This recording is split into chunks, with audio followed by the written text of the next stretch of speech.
see the PJ Harvey on vinyl. But thank you very much. I'm happy you guys showed up. It's nice to see a big full house on a It'd Thursday. be very embarrassing if nobody showed up. This place always does. This brings out the film lovers in the city. There are lots of great movie palaces and theaters around. The Nuart is something special, and all of you guys are. It's a pleasure to look out and see you, but also great to be here with you. Thank you. I'm happy to be here. This sweet and funny and sad and moving film. Father, mother, sister, brother. It seems like that would be a tongue twister, but it's actually very pleasant to say. You know, I had problems because I thought it's really a terrible title in a way. But when you see the film, what other title? I tried to find a more poetic title, but just came back to this. It seemed just obvious. So, If you ever kind of gone, prosaic title, but it is what it is. You know, it's not Evil Dead 4. is that one of the working titles? No, it's just in my imagination.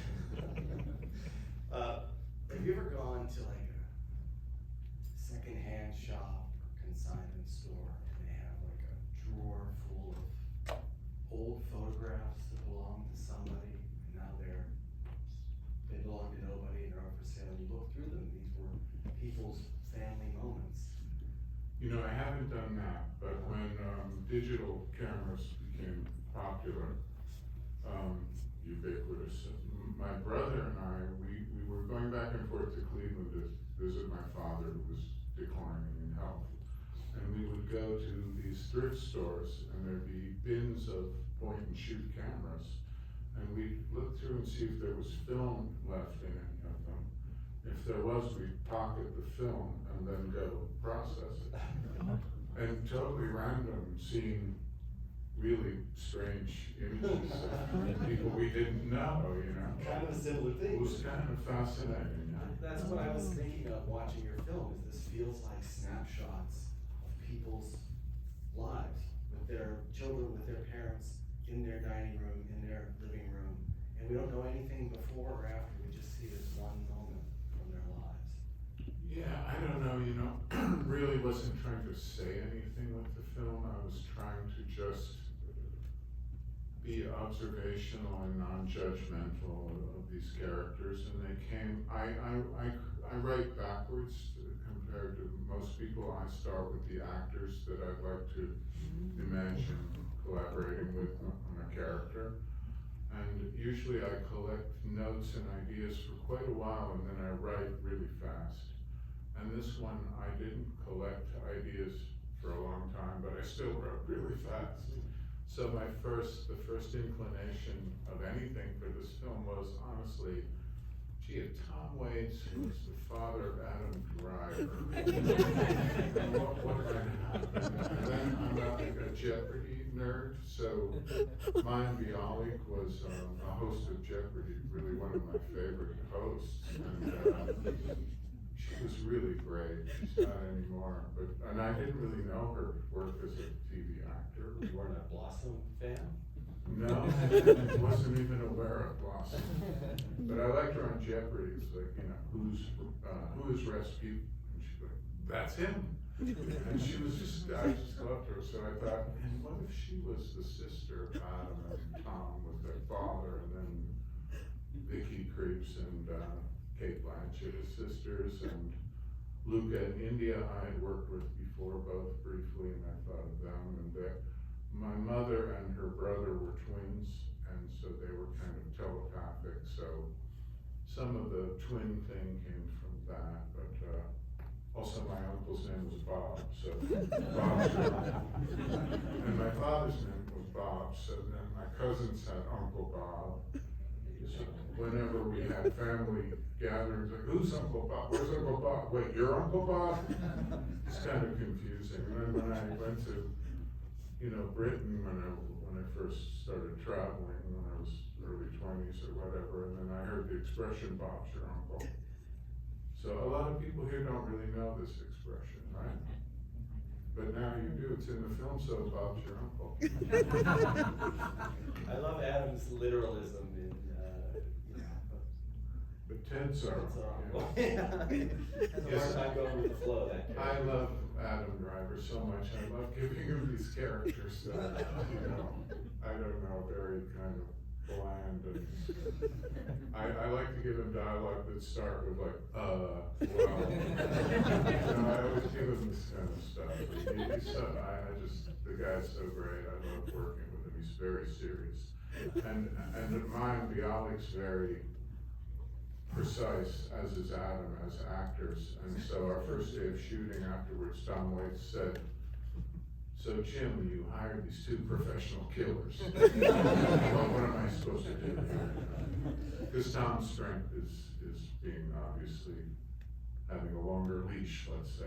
Looser and wilder. Yeah, and all actors have different strengths, and I find it really interesting to work with them with their strengths. They're all different, so. You and Tom have a long friendship and working relationship too, going all the way back. Weird experiences. What's a weird experience you've had with Tom Waits? Oh, okay, once we were in Northern California, Tom had a 1964 El Camino, and his wife Kathleen wanted us to drive into town to pick up these old wagon wheels that she had purchased from someone. I don't know what she was gonna do with them. Already a strange mission. And they were incredibly heavy, and we got them into the back of the El Camino, and we're driving back slowly, and I look back and it's smoking, the car's smoking, and I'm like, "Tom, the El Camino's on fire." And he's like, "What?" And we look back, and literally it was on fire. And Tom pulls it over right in front of a guy who's watering his lawn. And Tom runs over and grabs the hose from this guy who doesn't know what's going on, and we have an El Camino on fire with wagon wheels in the back. And Tom hoses down the back tires, which are flaming, and they explode. And the guy whose lawn it was just like, "What? Who are these like beatniks or whatever? You know, I don't know." Too bad he wasn't a music fan, he would have quite a few. Yeah, Tom Waits well- just stole my garden hose. Well, Tom has a story where he goes to the music store and no one recognizes him, and then he goes to the local dump and they're all like, "Hey, wait, so." Yes, you find your community. Quite a few interesting experiences with Tom, including a sort of run-in with the Gambino family in New York, but we won't go to. Let's move along. Save that for another time. So writing for him, since you've written so much and worked so closely with him, you know him so well, are you like stick to the lines, Tom, or are you giving him kind of loose parameters? No, I like to give Tom some looseness. What I find if I may say so, I think his performance is so beautiful in this film because he is very funny, but he's not comedic. And he's very moving, but he's not being sentimental. He just finds but again, all actors are very different. So, I'm very aware of that. I learned that very early on. I had the great fortune of last year and a half of Nick Ray's life. I was like his assistant, right? And he told me that. He said, anyone that tells you there's one way to direct all actors, it doesn't know. It's shit, Mm-hmm. Because there's only one way for any one director to work with any one actor. And you find what their strengths are and you collaborate. Yeah. And when I work with actors on one scene, I don't say there's three of them, say it's Charlotte and Kate and Vicky. We don't talk all together about the meaning of the scene. I talk with them separately because it means something different for them. That's also something Nick Ray instilled in me. But So that they don't all have awareness of what the other is feeling, I think. yeah, and I don't rehearse scenes that we're gonna shoot ever, because I want them to react and not act out a written scene, So I sometimes write little scenes where they're in character that we might rehearse, or we just talk individually or together about their characters in a way, mostly individually. I've heard you describe Father, Mother, Sister, Brother as an anti-action movie. You explain. Because I had to write a director's statement, or I was like, can you write a director's statement? So I had to think up some clever thing. I don't know, that wasn't really my intention. It's not really an anti-anything, but it is an exercise in removing expected things like drama, conflict, sex, violence, intrigue. There's really none of it in the plot, all of us out. Tom Waits holding an axe, though, generates a surprising amount of tension. Is there a story behind that scene? No, I don't know where that came from. I write very fast, and I wrote this script in a couple weeks, really, as I often do. So I was just kind of channeling them in my head. I was imagining them, and I was really just kind of transcribing the dialogue rather than creating it. That's how it felt. How do So you encourage that kind of intuition and instinct? And you not smoke a lot of weed. No. In fact, I don't really smoke weed, but I'll tell you an interesting thing. My editor, Alfonso Gonzalez, when we're cutting the film, because really the film is made in the cutting room, and after we worked on a cut for maybe a couple of weeks, Fonzie says, okay, Jim, you can take it home and smoke some weed and give me your notes on Monday. And he loves my notes because then the sort of priorities are things that I thought were important, I don't anymore, or I don't know. He likes my weed notes, but I don't really create, I was just being facetious, it doesn't come from weed, it comes from psilocybin. I wondered, do different strains give you a different vibe or perspective? I don't know, I'll just tell you the weed in New York is very strong. It's too much for me. The first two pieces of this, it's father and mother. You've got Charlotte Rampling as the mother, and I was really struck by the fact that she's this novelist, but she doesn't like talking about her books with her kids. And of course, Tom's character has this life that his children know nothing about, and he obviously prefers they don't know anything about it.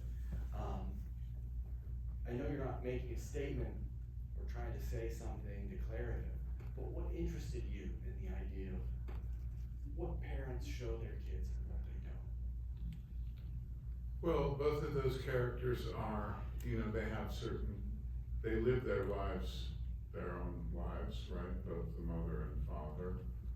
I thought actually more as I was shooting the film than writing it about deception, of parental deception, And I think parents are not upfront about a lot of things, sometimes protectively, or sometimes selfishly, or they don't want to reveal things about their lives to their kids, or they want to be role models and they might corrupt that if they told the truth. I don't know, I think there's a lot of different reasons, I think sometimes you just, as a dad myself, you just want some privacy. It's good to have some rooms of your own that aren't stomped. Yeah, well, I'm a father too, and my daughter, I told her,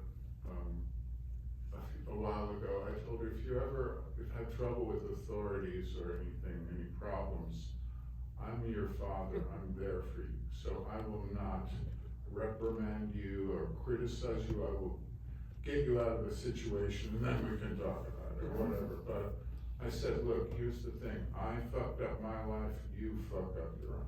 And I'll be there for you. And she really appreciates that, so she doesn't hide things really from me. We have I think because I just want her to know I'm just there for her, The final act, you've got these twins who, you said there's some telepathy there, that they, I think between your mother and her brother, they sort of knew each other so well that they could anticipate things from each other. my mother and uncle, my grandfather was a criminal and he was in prison and jail a lot. He was a forger and a con man, and so he basically abandoned these little twin children when they were pretty small. And so their mother, my grandmother, became a school teacher to support these children, right? And so they were left alone a lot, so they had names for each other, and all through my life when the phone rang and my mother would say, oh, that's Bob, she'd pick it up and it was her brother. Oh, you she know? would know who it was before answering? Yeah, or sometimes when she'd say, no, I think Bob's not feeling well today, and she called him and he had the flu, things like that. That's When it was actually kind small. of uncanny seeming. Right? Well, I don't know, because they were so close as little kids, you know, they were together a lot. They had definitely some telepathic thing going on, you know. That's interesting. I thought you meant that it was just more like a shorthand between them, but that actually sounds. No, it was pretty strong. Yeah. They have a choice at the end to go through all of their parents' belongings in the storage shed, and I get the sense maybe they will someday, maybe not. That's not for us to know. Yeah, but you know, we gather so much stuff, and the thing is, they say, and the real drag is behind it is all our grandparents' stuff. you Yeah. know? So this accumulation of stuff is daunting. Mm-hmm. So I just kind of wanted to end it with them left with all this stuff. Like, I don't know. It was moving to me because Just stowed it away. Well, And I I thought- repeated the exact dialogue when they're in the apartment. They're saying, do we have to deal with it right now? I don't think I can, I don't know. And then they flipped it and gave them the same lines, you know, each other the opposite lines, but right. yeah, you know, what do you do with all this stuff? I don't know. Well, I just thought it was interesting that the first two stories were about parents sort of keeping their children at bay, and then here at the end, the parents are gone. Their secrets belong to those kids if they want them, and they choose not to open them. Well, they found out a lot of things about their parents' forged documents and all kinds of stuff, you know. But what I thought was interesting is that, or I intended it to be interesting, I don't know, is that the father rearranges his house to make it look more disheveled. Yeah. So he's presenting a little stage set in a way for that. And then the mother has the tabletop is a kind of little stage set with the porcelain and the cakes and kind of ritual thing. And then in the third story, it's about absence and loss, and the stage is empty. Yeah. And it's like an empty place that they had inhabited in their lives at times. So, you know, this presentation was kind of interesting to me. It was. You mentioned the repeated lines of dialogue and reversing who says what. I enjoyed all the echoes in the film, and I'm not sure what to make out of them. I just liked when they would turn up Bob's your uncle, the scarlet clothing that everybody has, the toasting with something that they're not sure they should be toasting with. Yeah, the fake Rolex. The fake Rolex. What's behind? What can you share about those echoes? How did they Well, come about? I think I've made other films that were like little sequences, like Coffee and Cigarettes or Night on Earth and Mystery Train. And I like that form, and some of those I considered more like literary forms in a way, like simultaneity of stories. But this film I really thought of as a kind of musical form of three movements of one piece of music in a way. And I would be mortified if you looked at them separately or changed the order, because we worked really, really hard to very carefully construct the film as a kind of accumulation of things, you know. So these little repeated things are like little motifs in a musical piece of music, that little You hear the same things echo and repeat, and you hear a little melody again or a variation of something. So I kind of thought of those things as almost a musical form. And also they were just kind of to amuse myself while I was writing the thing. So, Are you up for taking some audience questions? sure.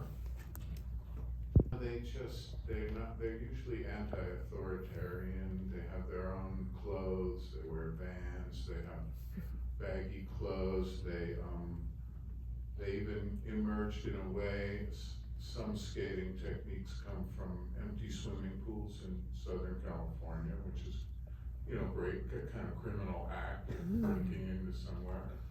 And I just wanted them to be kind of like, little windows in the film of relief where you look out the window and you see some birds fly by, something like that. I wanted them to just be sort of like that in the film, and also a little tribute to skaters. I have no special visual effects in the film at all, except I ramped to slow-mo for the skaters, because skate videos always ramp to slow-mo, you know? So it's just a kind of hats off to skaters. I appreciate a lot of young skaters I've met are like non-binary, anti-authority, you know, the skaters in Paris, they skate around a police car going the other way, you know? So, yeah, it's just a kind of tribute for me to skaters, I don't know why. Let's take a question in the back. I mean, I do know why, I just said why. Right there, yeah. I'm so curious about how you arrive at like unique rhythm and pacing of all of your movies.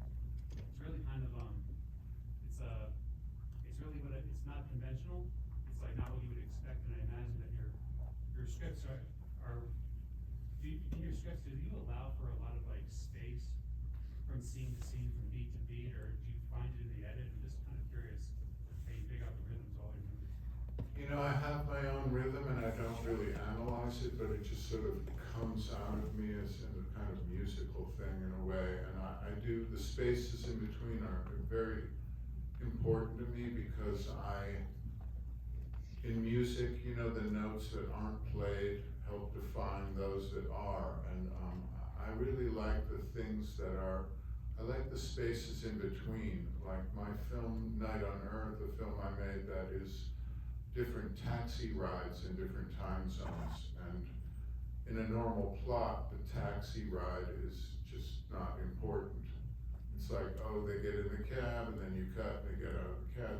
I made a whole film out of the things that you would take out of a normal plot, you know, or I made a film, Coffee and Cigarettes, which is a bunch of kind of silly little sequences of people not doing their normal function, like the time you take out to have coffee and a cigarette, you know? Liminal spaces. Yeah, and they're very important to me, and I find that sort of, it ends up in the rhythm of dialogue and things in my films, and I don't really know why, like I talk kind of slow, the music I make is usually kind of slow, maybe I think kind of slow. I don't know exactly where it comes from, but I just kind of follow it, but I do think of it as a kind of musical thing. Yeah, let's see, right here on the far right side, yes, you just waved. I love the transitions between the scenes, the visuals of that. Was there any kind of thought to what you kind of wanted to show with that, or was it just kind of something that came to you in the head? I just wanted to have kind of a little respiration between I call them chapters or movements in the three sections. I just wanted to sort of let them dissolve away for a moment, and then Palate cleanser, right? yeah, kind of, and then we find focus of something, you know, they're abstract, and then there's something literal that's focused on, it emerges. And they're also a musical rhythm and a place to put music for the film, because there's minimal music in this film. It's more like the air around the characters or something. It's not indicative of like emotional intention or anything. I was gonna ask you about that, you described the movie as a kind of musical movement, but the only music I clocked was during those interstitials that. There is other music. It's so minimal you didn't even hear it. Laid on my subconscious. Yeah, there's not a lot of music, and it's quite minimal also, but there is a score in there. I know. Yeah, right here in the front. How do you land on the three locations? Was it the characters first, and then where would these characters be based, or did you always have those three locations? Well, the first one was because I have a place, I live in New York City, but I have a place up in the sort of beginning of the Catskill Mountains that's very secluded, and it's where I write, and I have a little recording studio, and it's great pleasure to be there. It is my kind of step away from the so-called real world, you know? And I loved it so much, so I kind of wanted his character to have something like that. And then by union rules, I had to find a location within 30 miles of New York City. So otherwise I'd have to house my crew out there. So this place was 29.7 miles from New York City. But it was really a lovely place with 2 ponds on either side. And there were beaver lodges in each of the ponds and a lot of birds, and it was very quiet. It just seemed right. The second one, she's British, but if you, Charlotte Rampling's character, but if you live in Ireland and you're a writer, you don't have to pay taxes, because Ireland supports storytellers, and I don't know, so I thought, she's a kind of writer of sort of upscale romances, whatever they are. So I thought placing her in Dublin would be good, and also I thought it was kind of amusing that her daughters moved to Ireland also to be closer to her, but they see her like once a year, you know. So that became Ireland, and then Paris is like if cities are like your lovers, you know, Paris is my second great lover after New York, and it's been very important in my life for a lot of reasons. So I wanted to shoot there, and interestingly, Lucas Abad, the actor, his mother is American, white, is French, and his father's Black American, and he grew up partly in Paris, and but anyway, I wanted to show a not touristic parts of Paris in a way, so I had a great crew in France, and I loved shooting in Paris. I've shot there once before, but so that's sort of why those places were chosen. I love Los Angeles too. I have to confess that there was a long time where I was not really comfortable in LA, and I've worked here and spent time here.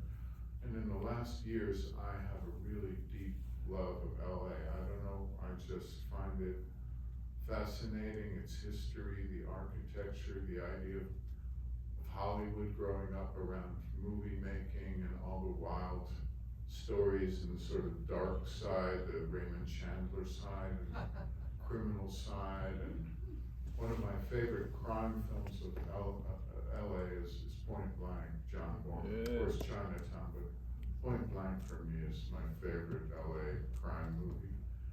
And I don't know, I really love LA. I don't know. I think LA loves you back.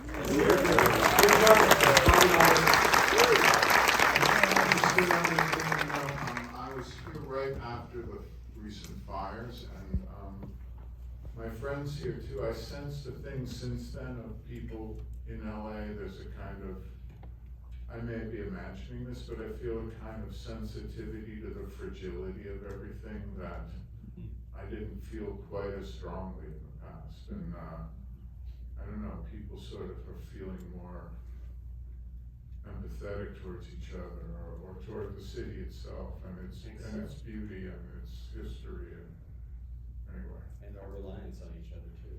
Yeah. I think you're right. I've noticed it too. Thank you for Anyway, being I'm here. happy to be here. Thank you.